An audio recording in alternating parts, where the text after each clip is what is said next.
एकाच ऑफिसमधून जर दोनदा ऑर्डर आली तर आपलं जेवण त्यांना आवडलं असंच समजायला पाहिजे.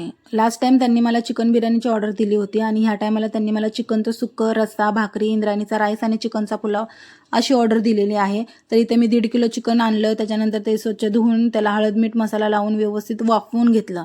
त्याच्यानंतर इकडे मसाल्याची तयारी केलेली आहे. कांदा, खोबरं, आलं, लसूण, कोथिंबीर मस्तपैकी सगळं भाजून घेतलं आणि त्याच्यानंतर त्याचं वाटण करून घेतलं. आलं लसूणची वेगळी पेस्ट वाटली आणि कांदा खोबऱ्याचं वेगळं वाटण करून घेतलं. लगेच मसाल्याला फोडणी देऊन लगेच चिकनचं सुक्कं करून घेतलं. एका साईडला रस्सा करून घेतला आणि ही ऑर्डर मला द्यायची होती 12:30 ते 1च्या दरम्यान आणि माझं सगळं जेवण झालं 12 वाजता. आणि नंतर मी त्यांना कॉल केला की माझं जेवण रेडी आहे, तुम्ही येऊन घेऊन जावा.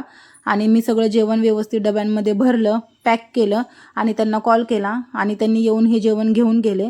असं जर तुम्हाला जेवण ऑफिसमध्ये पार्टी असेल तर जेवण ऑर्डर करायचं असेल तर ह्या नंबरवरती कॉल करा किंवा व्हॉट्सअपला मेसेज करू शकता. धन्यवाद.